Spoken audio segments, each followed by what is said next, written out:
We're here. We are back. Day, whatever the hell it is. I do not know what day it is in any sense. But here we are. A new lecture. I'm just kidding. I know what day it is for you if you're watching this exactly when I planned for you to be watching it. It's Wednesday. But here we go. So we have talked, so the theme of the week is overburdened systems in the context of COVID-19. And so we talked about our medical system and how our medical system has been overburdened, has been taxed, has broken down, has been unable to metabolize the sickness and the death that has resulted from this pandemic. And today we're going to talk about our food system. And how our food system has been broken by the pandemic in ways that, most of us didn't realize could happen and never imagined would happen, and yet here we are with a broken food system. And of course, we're going to focus a little bit today. Our sort of case study is going to be meat, and specifically pork. So now the cartoon begins to make a little more sense. But anyway, that's what we're doing today. Overburdened meat supply chain. So back at the beginning of April, there was an advertisement that Tyson Foods placed in the New York Times, as well as in a number of smaller regional papers in different parts of the country, with the headline, the title, that the food supply chain is breaking. And this was kind of it wasn't the canary in the coal mine, but it was the first time that big segments of the U.S. Population began to realize that coronavirus was going to affect not just how much toilet paper we had access to and how much hand sanitizer we had access to, but it was also going to affect food as well. Now, we could have talked about the toilet paper supply chain. We could have talked about the hand sanitizer supply chain. There's still not any rubbing alcohol in grocery stores. But we're going to talk about meat instead, because meat, after all, is essential. And I'm being sarcastic. So I guess to start understanding how our supply chain has broken, or if not, it hasn't fully come undone. You can still go to the store and buy pork, but you cannot buy as much pork as you want, because I know how much pork you want. It's a lot of pork. You can't have that much pork. I'm sorry. Doesn't matter if you have a barbecue planned. Limit two. But to understand how our supply chain has gotten to this point where it's become broken, or at least has broken down, we ought to start with the question, what is a supply chain? So a supply chain, and this may not be new information for many of you, but bear with me in case it is. A supply chain, it's a metaphor. It's not an actual chain that you can wear around your neck. And you might hear the phrases used, and often used interchangeably, although they're all different phrases in their own subtle ways. But we sometimes talk about commodity chains. We sometimes talk about value chains. We sometimes talk about production networks. In this case, we're going to use the phrase that has been used in the popular media over the past month, which is a supply chain. So a supply chain is basically different sets of production processes at different points in the process of bringing a commodity to market. All of those things taken together create the supply chain. And so the supply chain really starts with the production of the initial inputs that you need to go into making the inputs for the thing. And so, for example, we'll talk about pork here because that's what we've been talking about, and that's what we're going to be talking about for the remainder of this presentation. But so let's talk about pork. So what do you need to get a couple of pork chops on a styrofoam bandeja wrapped in cellophane to the grocery store where I can buy them? What are all of the things that go into that production process? All the different points in that production process, those are going to be the different links in our chain. And so the beginning of that is down on the farm where they're growing hogs. That's the very first step, except is it? Because you can't just create a hog out of thin air unless you have, a magic wand or a hat that is a little taller and deeper than mine. But you can't create a hog out of thin air. You need a bunch of stuff to get a hog. You need food to get a hog. You need electricity to make a hog. You need water to make a hog. You need shelter to make a hog. So there's a lot of different things that go into making a hog. But for the sake of not making this way too complicated, let's just say that growing a hog is the very first part of the supply chain. So once you've got the hog, that is, let's do some drawing here because we can. That's here, farm producer. That's where we produce our hog. And then once the hog is grown, it's slaughtered, it's shipped to the first stage of processing, which is the slaughterhouse. And so that's where it's going to be killed, or at least that's where the carcass is going to be broken down. Then it's going to go to the second level of processing, which is going to be packaging it up, maybe refining the cut, and then packaging, and then shipping. At that point, for our purposes here, it's going to go to a retailer. That's, your grocery store. And then finally, it's going to go into your fridge and then into your intestine, where it's going to sit for many, many days.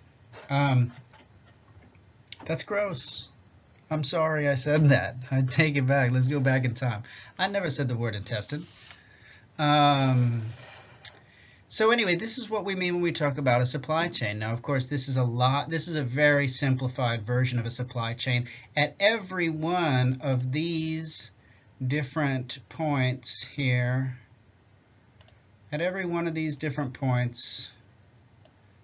here, here, here, and here, as well as here, back here, lots of other things need to go in, right? We need other inputs. At all of these, we need energy, we need people, we need, hardware, right? So, but we're simplifying the process here. And so when we talk about a supply chain, this is basically what we mean. And of course, it's a much simpler supply chain when we're talking about a cut of pork than it is when we're talking about a BMW or a microprocessor or a space shuttle. So meat packing and processing plants are the middle segment of the supply chain between the growing of the hogs and then the buying of the meat at a retail level. And by the way, retail doesn't have to just be a grocery store. It could also be an institutional retail establishment, like a restaurant, like a school, like a catering business, like a prison, like a senior center, any kind of thing other than your house, or that's going to have a kitchen in it that's going to be preparing meals. But the meat packing and processing part, that's the middle of the supply chain, and that is the part of the supply chain in the case of COVID-19 that has really come apart, and that's what we'll be talking about. So there's been a bunch of problems with the meat supply chain over the past couple of months, and you might have heard about some of this, and I've shared with you some podcasts and that sort of thing to listen to that deal with this as well. But what's interesting about this particular situation is that for arguably the first time ever, the supply chain of meat and in fact of produce and grains as well has been interrupted in the middle at the point of processing and packing. That's never happened before.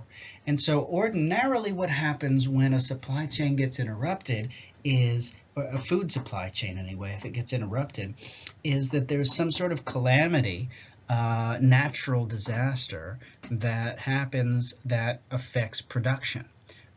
So a drought or a flood or a pest, something like that, that impacts farmers and food producers themselves, and then the supply gets interrupted at that stage.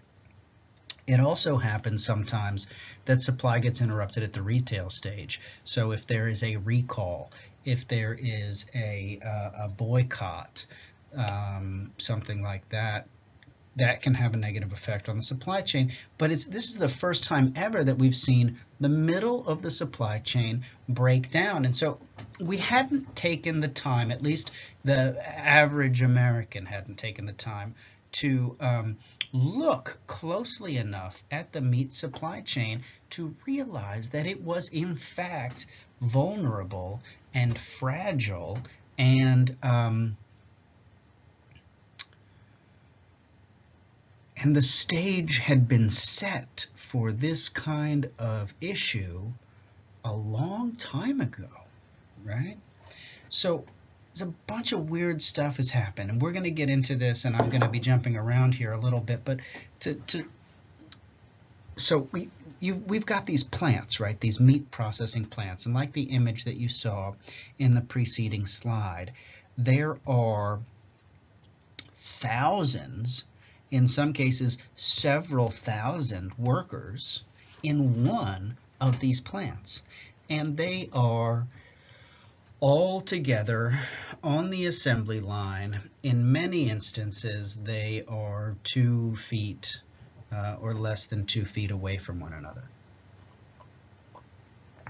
And then these same workers go home, and they're, in many cases, if not most cases, they are immigrants. They're first-generation immigrants. They're living in very precarious circumstances. Their livelihoods are precarious, and so they're living together with a number of people.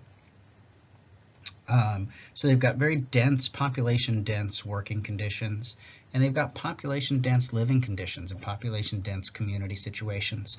And so that is a setup in which, that's a social organization that lends itself greatly to the proliferation of infectious disease. And when you mix in with that the particular vulnerabilities of these workers and the tension that exists between the workers and management, and the pressures on management and therefore also on workers to really amp up productivity, you have essentially a perfect storm that is just ripe for the, a conflagration of infectious disease to take over. So what happens is, what has happened is that many of these meat processing plants have had to close. They've had to close because they've had serious epidemics of COVID-19, in some cases hundreds and hundreds of workers sick and many dead. They've had to close because they have to clean to make sure that to hedge against other workers getting sick in the future, or if they haven't had to close and or they've had to slow down. And the reason why they've had to slow down is because you can't produce meat at that speed, at that level of productivity that they were producing meat, and still social distance. In order to produce meat at the rate that we are accustomed to, those workers have to be all packed in together. And so if a meat processing plant is going to have workers separated by 6 or more feet, that's going to slow down production pretty dramatically.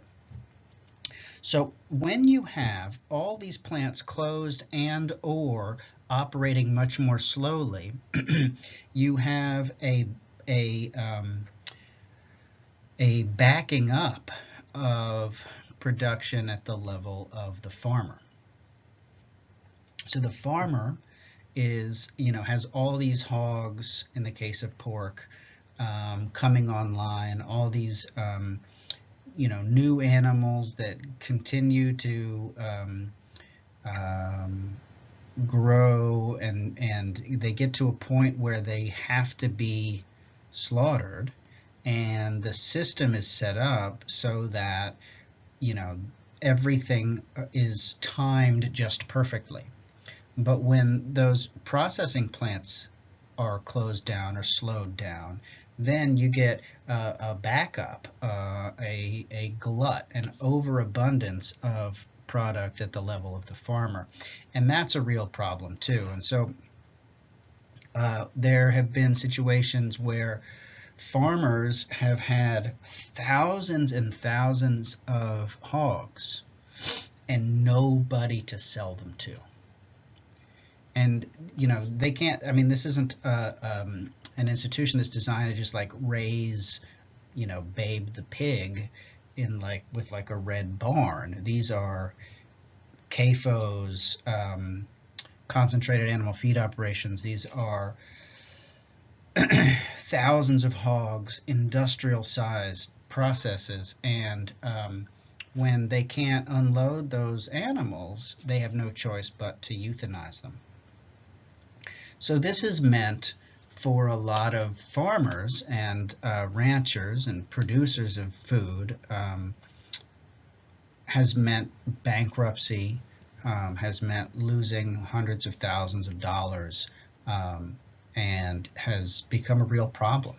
And so we are, because of COVID-19, actually that's not true, because of the way our society is set up, and then illuminated, facilitated by COVID-19, we have a situation now in the United States where it's perverse, it's paradoxical, it's weird, it's fucked up, it's too bad, it is what it is. We have a situation where farmers, thousands of hogs that they cannot sell, and the price at the farm for hogs is $0. And then end consumers like us that go into the grocery store and cannot buy pork. And the price is sky high. It's twice what it was a month ago, right? So that is weird. We have millions of people that want pork. Hundreds of thousands of pigs with nowhere to go. And because the middle of the supply chain, the processing plants are broken and closed down, we cannot communicate that pork to its ultimate end consumer. And so we're left with this just really weird setup. It's like when we read about the 1918 flu pandemic, the so-called Spanish flu. Jane Brox, in the chapter that I assigned, writes about fruit rotting in carts and people dying of starvation. And so, here we are 102 years later with the same paradoxical problem of abundance and want at the same time, and no ability to bridge those two. So as I was saying, when there's a work stoppage at the processing plants and the packing plants, there is a backup at the level of the farm at that point in the supply chain. And so in one farm that we heard about for this week, 3,000 hogs had to be euthanized. The person that was being interviewed on the for the NPR story that I asked you all to listen to used the what I thought was a pretty clever euphemism for killing thousands of animals. He said they weren't able to be harvested into the food supply. So anyway, I just thought that was a nice turn of phrase and wanted to share it with you. And as you might imagine, in a world where farmers who are already living pretty precarious existences are having to euthanize thousands of hogs and lose hundreds of thousands of dollars, in a world where farmers have no market for their product and where the market price of their product is zero. This is a world where farmers aren't thriving in terms of their mental health, as you might imagine. And so we have seen an uptick in farmer suicides over the past month. And farmer suicide is a problem even when we're not in the throes of the worst global health crisis in the past century. So this graph here is from earlier this month. No, wait, it's June 1st. My bad. Early last month. And it's a little small on the screen. I apologize for that. But the dark green, the hunter green here, is farmers suggesting that this particular issue is a worry, a big worry for them. And so 73% are saying financial issues is a big worry. 66% are saying that they have a fear of losing their farm. 61% farm or business problems. And so all of these top three are really variations on the same theme, which is economic disaster for our farmers in the United States. And of course, they were already doing very badly in many respects before this because of the so-called trade war with China and the effect that that had in drying up a big part of the market for many of their products. So why is the middle of the supply chain the vulnerable part in this particular moment? What's different about this moment in time? What's different about this particular crisis? Why are we experiencing a breakdown in the middle of the supply chain rather than at either end? And it has to do with a lot of the same processes that we've been talking about throughout this entire class. When we talk about markets, let's harken back to week 1 when we talked about markets and we talked about the sort of basic functioning of free markets, the assumptions that go into how free markets function, and the problems and the contradictions with those assumptions. One of which is that you cannot have unfettered competition between firms and expect that competition to last forever, because the very nature of competition is that one person will win, in this case one firm will win and one firm will lose, and the firm that loses doesn't get to keep competing.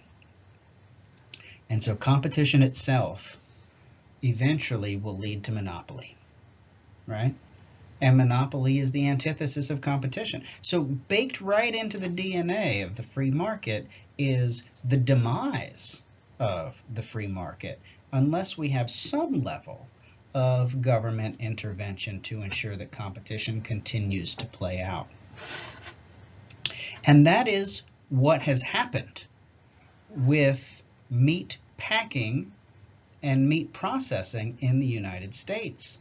40 years ago, there were probably something on the order of 100, 150 companies that processed meat around the country.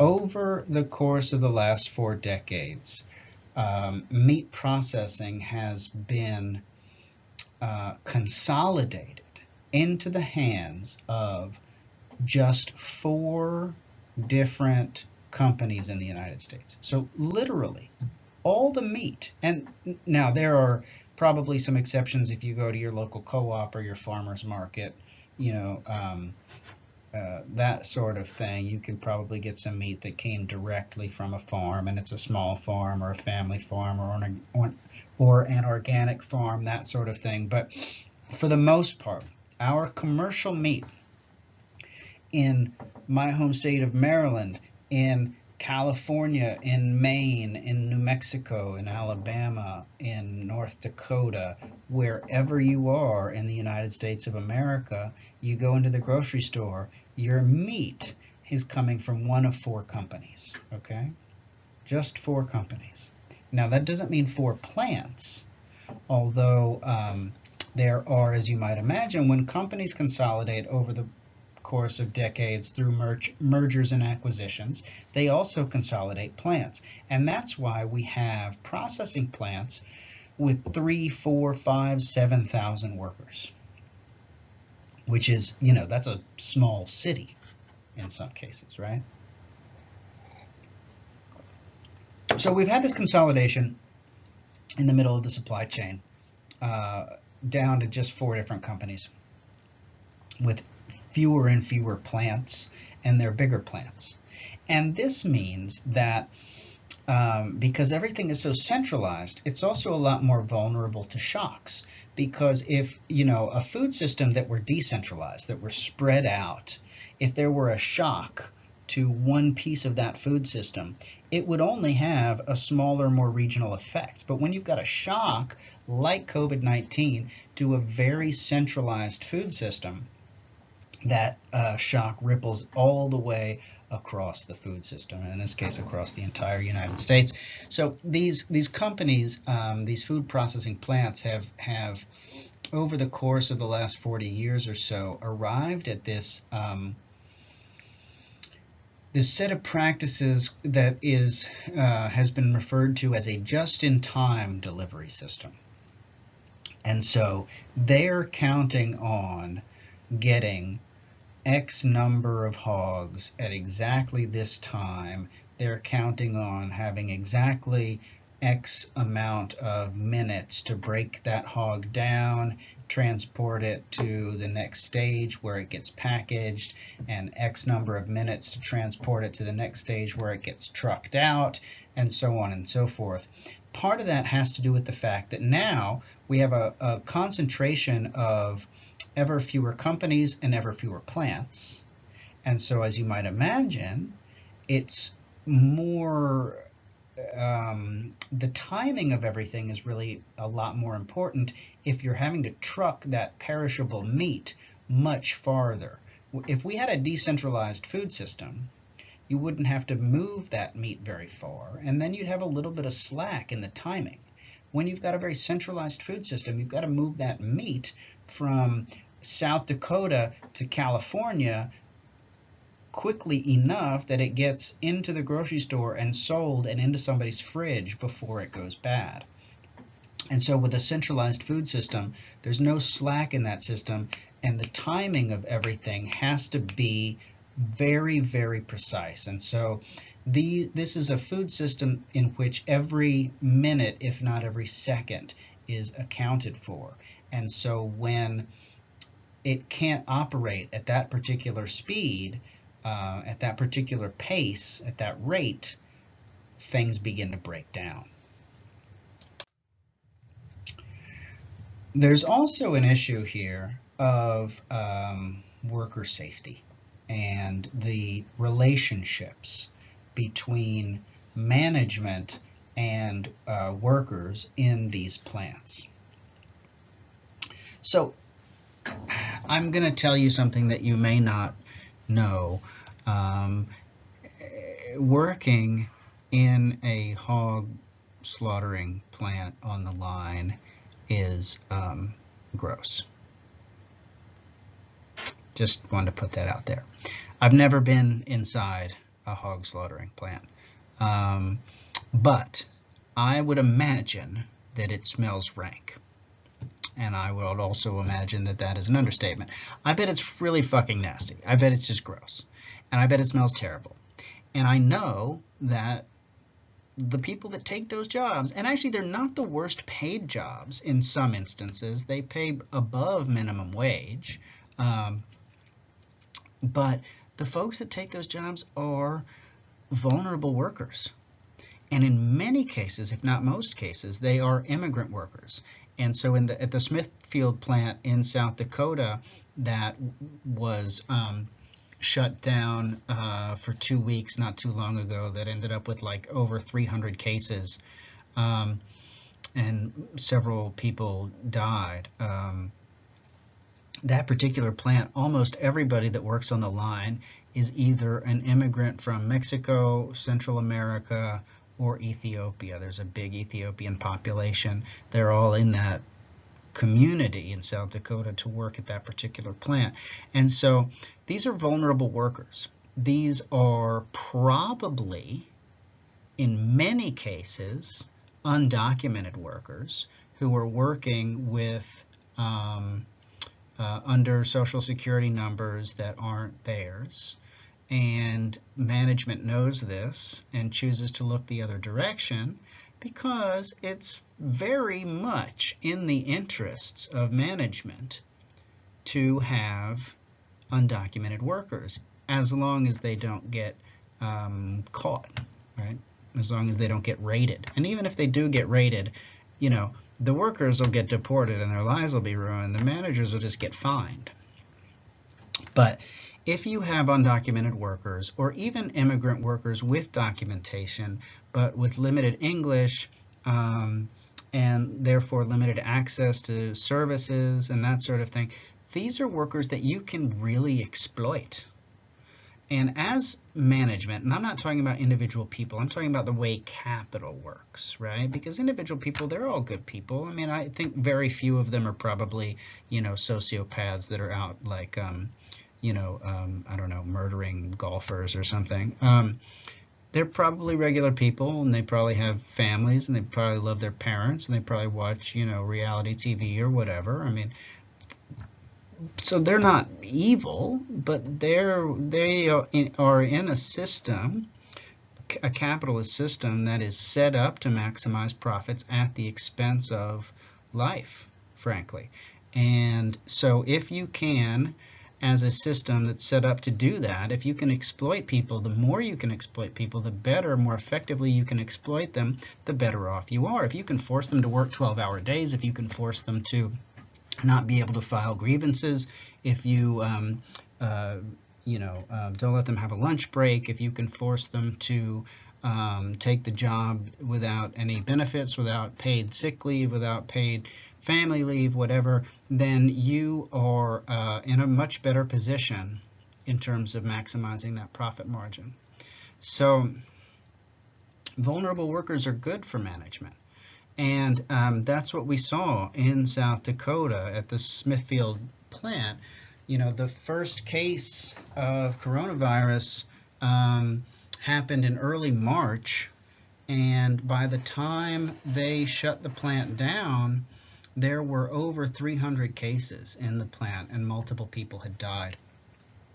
For weeks, they didn't provide any kind of PPE to workers, and even when workers asked, and workers would come in with their own like cloth face masks or whatever, or come in with a bandana around their face.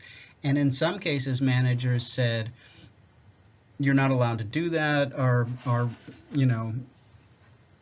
policies don't allow face covering, so you've got to take that off if you want to work today. So not only were they not giving workers face coverings, but they were denying workers, they were prohibiting workers from using their own face coverings that they brought in of their own accord.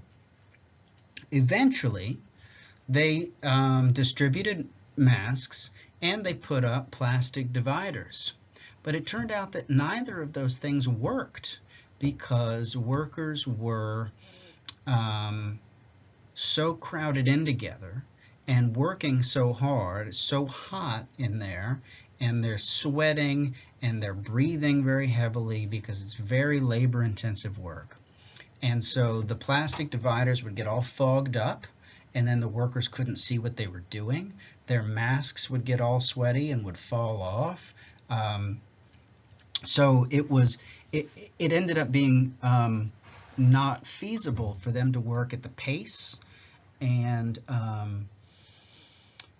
at the position that they were accustomed to working in, and also have the personal protective equipment function. And so in order for them to be safe, the pace of processing had to be slowed way down, not just because of social distancing, but also because of these other things. At the Smithfield plant, in that particular case, the management wasn't testing people, and so there had already been cases by this point. 80 cases. Lots of people are sick.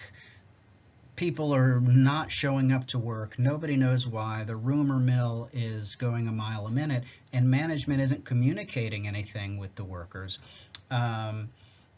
Management knew who was sick and who wasn't, but didn't tell. If your position on the slaughter line or whatever it's called happened to be next to somebody who's now not at work, and the management knows that that person is sick, they didn't even tell you, if you're working next to them, hey, your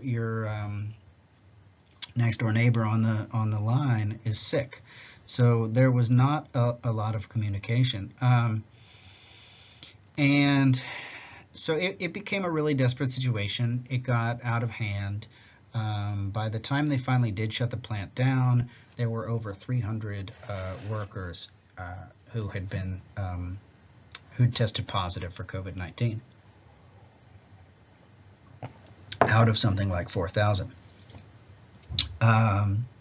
So you can see how free market capitalism has set us up in the U.S. to have a vulnerable, fragile commercial food system, a commercial meat supply chain.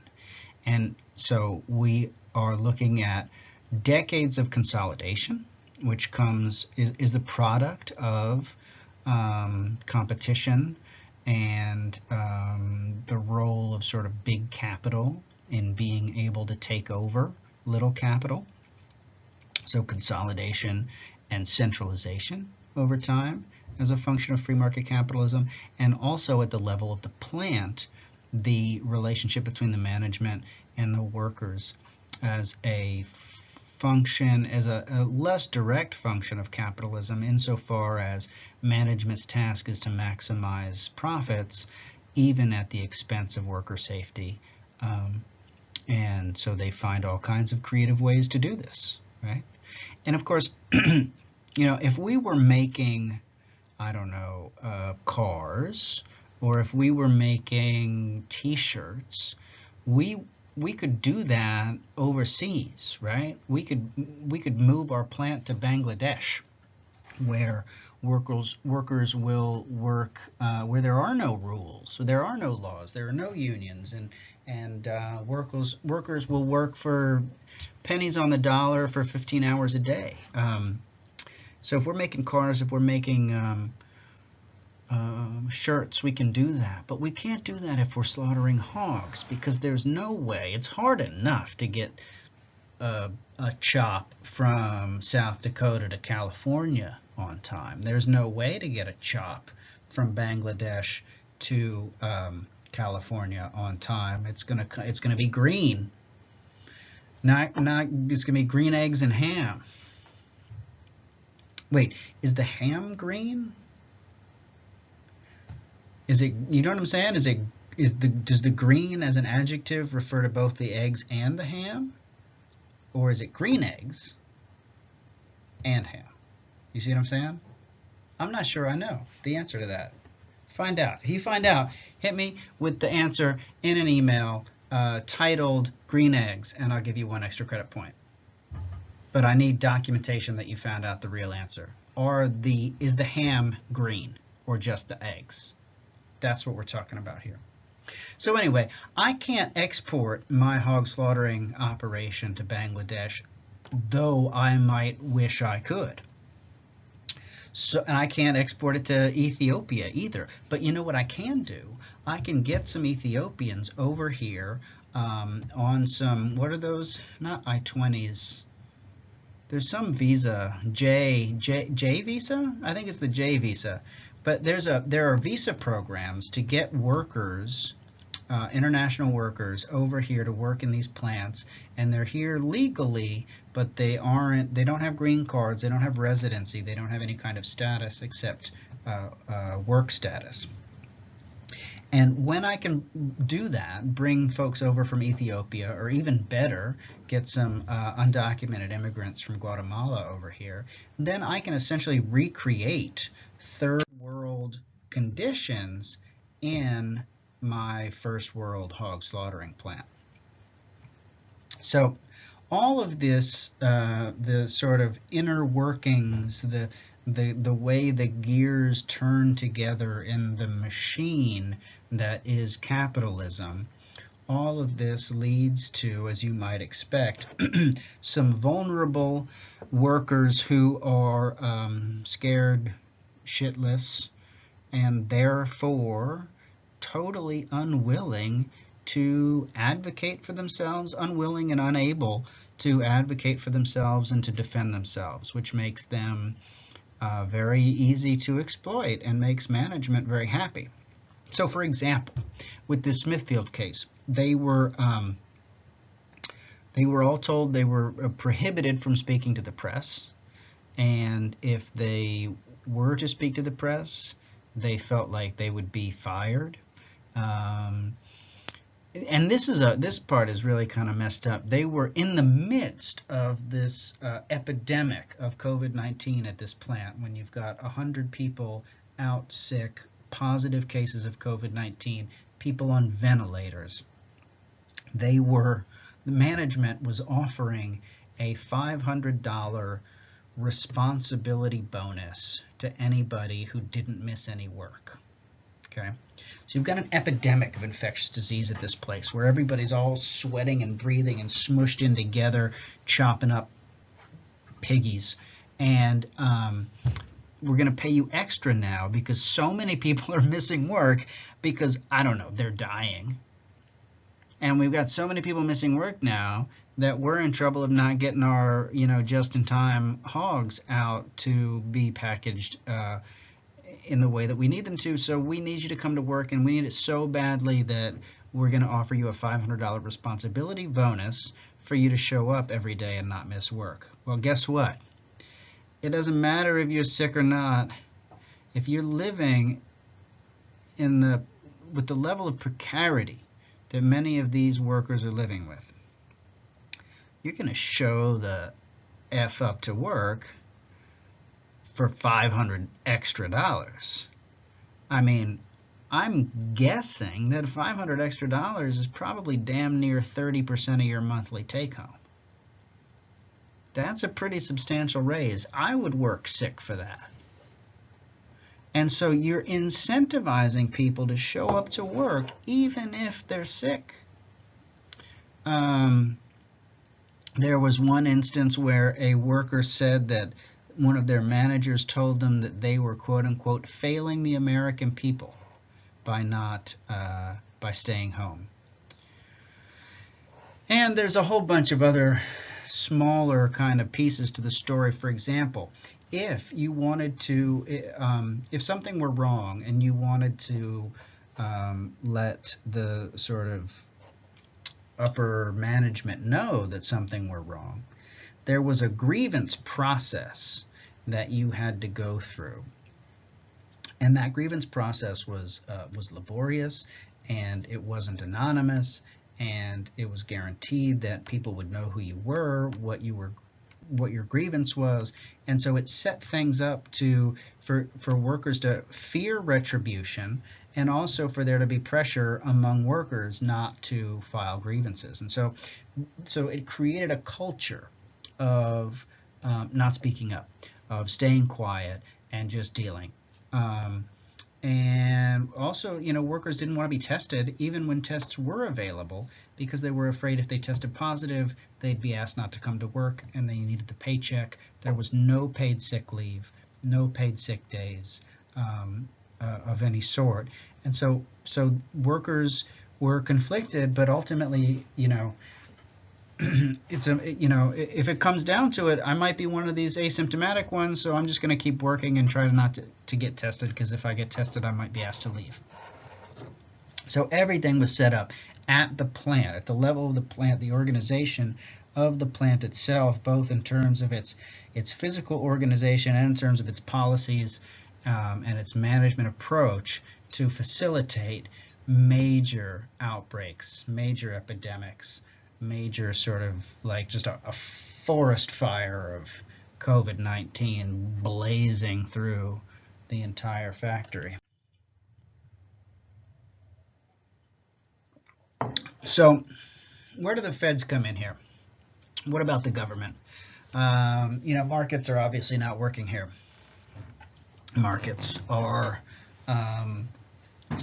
what are markets doing? Well, markets have led to consolidation, they've led to centralization, they've led to effectively monopoly. So that's a market failure right there. We can also call that horizontal integration. That's another fancy kind of management/economics term for consolidation, horizontal integration. So if one company controls most of a market, as the meat packing companies in the United States do, they are horizontally integrated along that supply chain. The other way, vertical integration, is when one company owns multiple links in the supply chain. So if the same company were producing hogs, slaughtering hogs, packaging hogs, and then retailing hogs, that would be vertical integration. But I digress. So we've got a market failure here in the centralization, the consolidation of the meat packing industry over time. We also have a market failure in the fact that livestock producers are killing themselves and killing thousands of pigs because there's no market for their pigs, because schools are shut down, restaurants are shut down, catering businesses are shut down, all the music venues are shut down, all the institutional buyers of their meat are gone, and production plants half of them are closed and the other half are operating at half capacity or a third capacity, so that people can social distance. So you've got this backup on the farm of thousands and thousands of pigs that have to be euthanized. Farmers are losing hundreds and hundreds of thousands of dollars that they cannot afford to lose. They're taking their lives over it, right? And you and I are at Kroger trying to get some ribs, and there ain't none. So these are market failures at a number of different places when the supply chain breaks down in this way. So this is exactly the scenario that we talked about 2 weeks ago, when free markets cannot do what we task them with. that's what government is for, to fix that, to regulate that, to oversee, to pull the strings. That's what it's for. So where is the government in all of this? Well, OSHA, which is the Occupational Safety Hazard Administration, I guess, and the CDC, the Center for Disease Control, have guidelines for meat processing plants on how to operate safely and securely, but emphasis on guide. These are not obligatory. These are not laws. They're guidelines. They're voluntary, and so companies can choose to follow them or choose not to follow them, or companies can fairly claim to be following them even if they aren't following them, and it's really difficult to figure out if they are in fact following them and publicize that and shame them, and even if you do, what's the outcome going to be? So on the one hand, there isn't a clear regulatory mechanism from the federal government to ensure that these meat processing plants behave ethically. There is no regulation that ensures that they treat workers fairly, that ensures that they, set workers up safely and securely. That does not exist. That kind of legislation doesn't exist, okay? And at the same time, you've got Trump invoking the Defense Production Act to keep meat plants open because the production of meat is considered essential work. Now, there was a lot of publicizing of this particular decision that Trump made because some weeks prior he had not invoked the Defense Production Act to force companies to make ventilators, but he did, and he eventually did do that, but it took him some time to come around to that, whereas when meat plants started experiencing problems, he immediately invoked the Defense Production Act to ensure that meat plants would continue to produce, because the production of meat is essential, because people need to eat. Well, of course, people do need to eat, and I am not a vegetarian, and I'm not a vegetarian lobbyist either.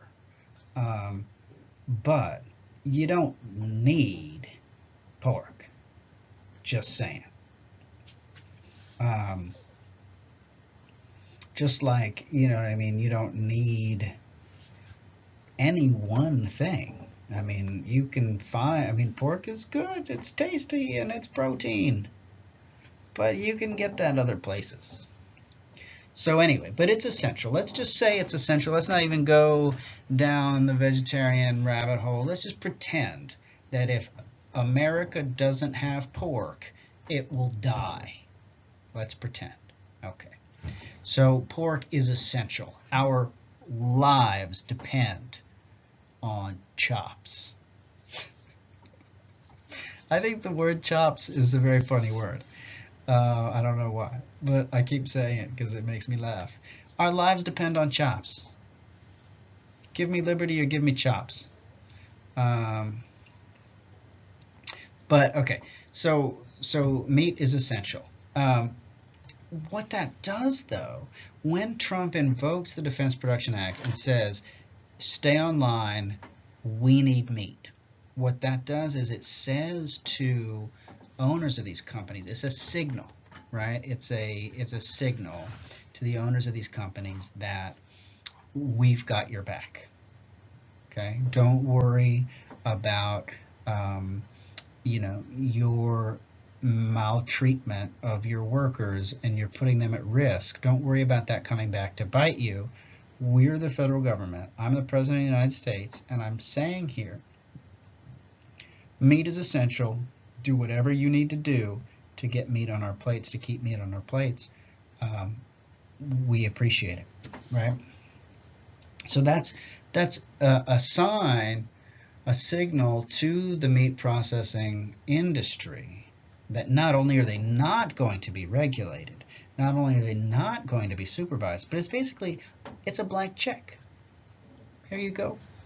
Just meat, just give us meat. I don't care what happens. I don't want to know. I don't want to see it. Out of sight, out of mind. I need chops. So what we need from the federal government is a regulatory apparatus. What we need is, there is antitrust legislation on the books, antitrust or anti-monopoly legislation that isn't being enforced with respect to the meat processing industry. And so what we need is federal action to enforce that legislation that already exists, to break up the meat processing monopoly in this country. And what we also need is enforceable regulation of worker safety and health standards and practices at the level of the plant itself. Because having a decentralized food supply would really make our food supply much more resilient at this particular moment in time. And so I want to close with this sort of like rhetorical, ethical question here.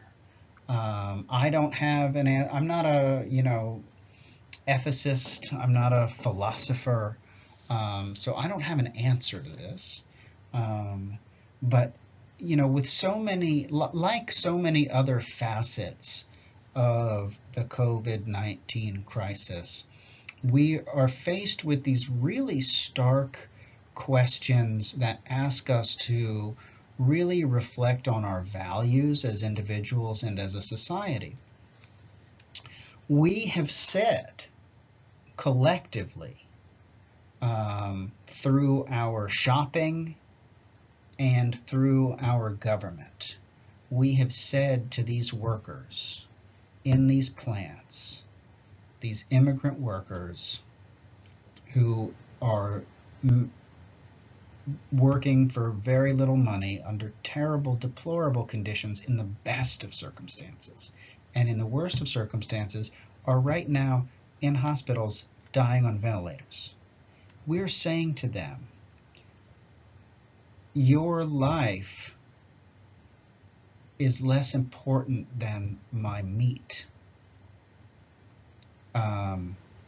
Now, it may be the case that we're talking about 10, 20 lives and enough meat to feed 100 million people.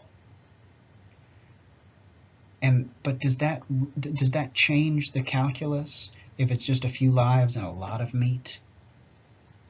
Would it be different if we were talking about 2 pounds of meat and 500 lives? I don't know, but we are confronted as individuals and as a society with this very real ethical dilemma here.